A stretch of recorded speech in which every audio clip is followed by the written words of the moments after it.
Hello friends, welcome back to my channel Radisha's Paradise and you are welcome to my new vlog of Kashmir series episode 3. তো আজকে আমরা যাচ্ছি পেহেলগাঁও আর তাই জন্য সকাল সকাল কালকের মতন ঝটপট করে আমরা ব্রেকফাস্ট করে রেডি হয়ে গেলাম। যাওয়ার আগে ডাল লেকটাকে একবার দেখে গেলাম কারণ ডাল লেকটা আজকে আবার ফ্রিজ হয়ে গেছে।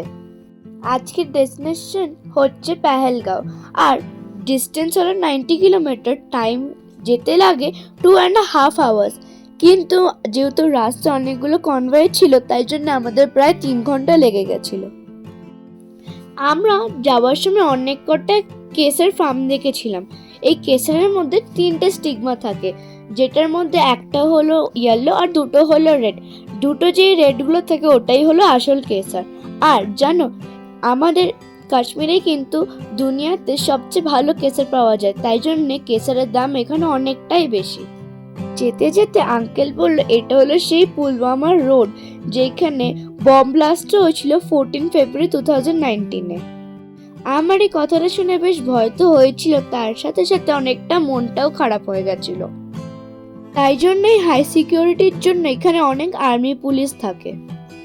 আবার এই রাস্তাতে আমি একটা অন্য জিনিস ডিসকভার করলাম, সেটা হচ্ছে ব্যাট, মানে আর কি ক্রিকেটের উইলো ব্যাটসগুলো। পুরো দুনিয়াতে ভারতবর্ষে এখান থেকেই ট্রান্সপোর্ট হয় আমাদের এই ব্যাটগুলো, আর অনেক ক্রিকেটার্সরা এখান থেকেই ব্যাট কেনে।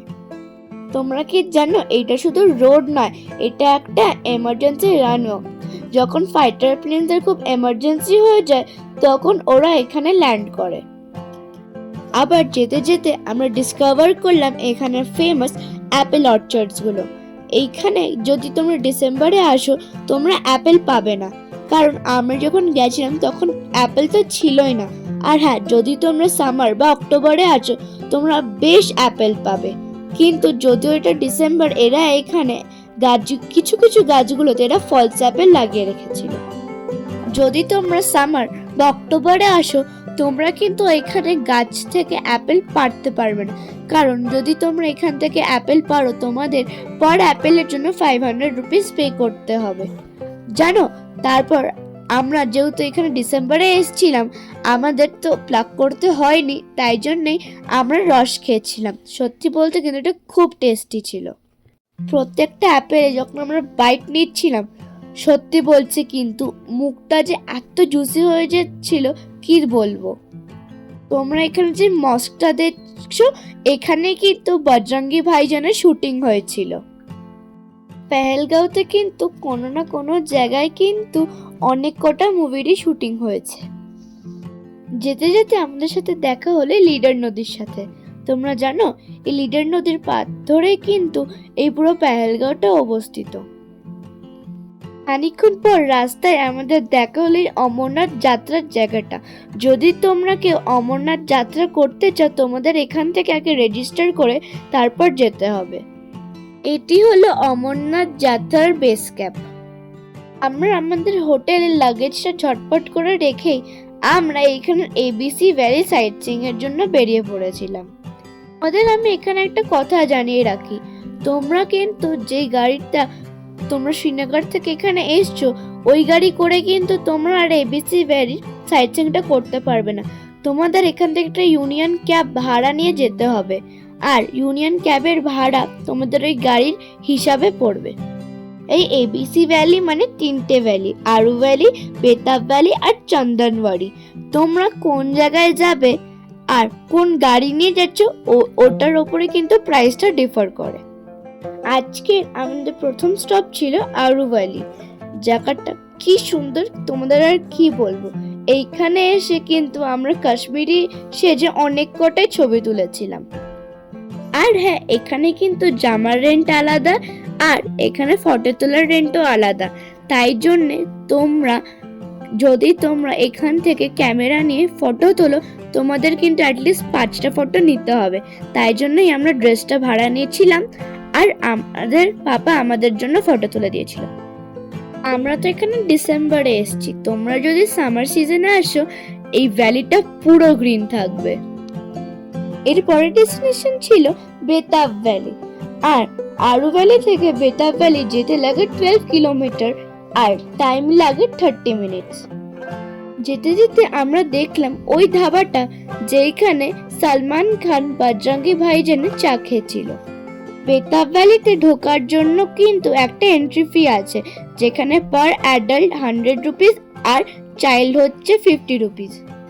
আমাদের একটা কথা জানানো হয়নি, যখন তোমরা এবিসি ভ্যালির জন্য একটা ক্যাব বুক করছো তোমাদের কিন্তু পার ডেস্টিনেশন 1 ঘন্টা করে দাঁড়াতে দেবে, আর যদি তোমরা ওটার বেশিক্ষণ ওখানে দাঁড়াও এক্সট্রা 400 চার্জ করবে। তাই জন্যই আগে থেকে কিন্তু কথা বলে রেখো। যেহেতু আমরা এখানে লাঞ্চ করেছিলাম তাই জন্য আমরা এখানে বেশি টাইম স্পেন্ড করতে পারিনি, যদিও এখানে কম টাইমে আমরা স্পেন্ড করেছিলাম। আমার কাছে এই ভ্যালিটা খুব সুন্দর ছিল। আমি তোমাদের রেকমেন্ড করব যদি তোমরা পারো হাতে কিন্তু টাইম নিয়ে এসো। আর হ্যাঁ, এখানে কিন্তু পনি রাইডটা করতে ভুলে যেও না। আমাদের যেহেতু চন্দনবাড়ি যাওয়ার ছিল তাই জন্য আজকে আমরা পনি রাইডটা করতে পারিনি। আমাদের নেক্সট স্টপ চন্দনবাড়ি কিন্তু বেতাব ভ্যালি থেকে মাত্র 7 কিলোমিটারের দূরত্বে ছিল আর যেতে লাগে 15 মিনিট। তোমরা যখন অমরনাথ যাত্রায় আসবে এটাই কিন্তু সেই লাস্ট প্লেসটা যেখানে তোমাদের গাড়ি ড্রপ করবে, আর তারপর তোমাকে হেঁটে বা ট্রেকিং করে অমরনাথ অবধি যেতে হবে। জানো তো, এখানে আস্তে আস্তে আমার শরীরটা অনেক খারাপ হয়ে গেছিল, তাই জন্য আমি আর যে গাড়িতে ছিলাম আর মাম্মি পাপা অমরনাথের প্রথম সিঁড়ি অবধি গেছিল। মাম্মি যখন এসে আমাকে ভিডিওগুলো দেখালো আমার মনটা বেশ খারাপ হলো, কিন্তু তারপর দেখলাম পাপা আমাদের জন্য এই পবিত্র জলটা এনেছিল, আর এই জলটাকে খেয়ে কিন্তু আমার মনটা বেশ ভালো হলো। আর আমি মনকে বললাম পরের বার যখন আমি এখানে আসব আমি নিশ্চয়ই এই অমরনাথ যাত্রা করব। এই মনের বিশ্বাস আর শ্রদ্ধা নিয়ে আমরা বেরিয়ে পড়লাম আমাদের হোটেলের দিকে, এই এবিসি ভ্যালি পেছনে ছেড়ে। আমাদের আজকের স্টে হলো হোটেল হিলটপ পেহেলগাঁও। এইখানে রুমগুলো বেশ ভালো, আর যেহেতু আমার শরীরটা ভালো না ছোট্ট করে রুম ট্যুরটা দিয়ে দেবো। ঢুকে বাদিকে হলো আমাদের ওয়াশরুম, এখানে একটা সিঙ্ক, শাওয়ার করার এরিয়া আর কোমোড আছে। বেরিয়ে হলো আমাদের বেডরুমটা। বেডরুমের সামনে হচ্ছে একটা মিরর আর বড় টিভি। এখানে আমাদের বেডটা কিন্তু বেশ বড়, কিন্তু যেহেতু আমরা 4 জন তাই জন্য একটা এক্সট্রা বেড লাগানো ছিল। এই যে হচ্ছে আমাদের উইন্ডো, যেখান থেকে আমরা আমাদের সুন্দর ভিউটা নিতে পারবো। তোমাদেরকে তুমি আগেই বলেছিলাম আমাদের শরীরটা ভালো ছিল না, তাই জন্য মাম্মি পাপা মার্কেটে গেছিল, আর ওখানে গিয়ে ওরা খেয়েছিল কেসার দুধ। যদি তোমরা এখানে আসো তোমরা কিন্তু এই দুধটাকে খেতে ভুলো না। আসলে ঠান্ডার মধ্যে যদি তোমরা এই দুধটা খাও তোমাদের বডিটা কিন্তু বেশ আরাম পাবে। আর মার্কেট থেকে মাম্মি পাপা আমাদের জন্য কটা কিউট কানচাপাটি এনেছিল। জিয়া তো এটা দেখেই পাগলামি শুরু করে দিয়েছিল। থাক, আমি এরপর চলে গেলাম আমাদের ডিনার করতে। ডিনারে কিন্তু আমরা বেশি কিছু নিইনি যেহেতু আমাদের শরীর খারাপ ছিল। তাহলে আজকের জন্য আমি ভিডিওটা এখানেই শেষ করছি। আর আমার ভিডিওটাকে সাবস্ক্রাইব ছেড়ে লাইক করতে ভুলবে না। টাটা, বাই বাই, কালকে দেখা হবে।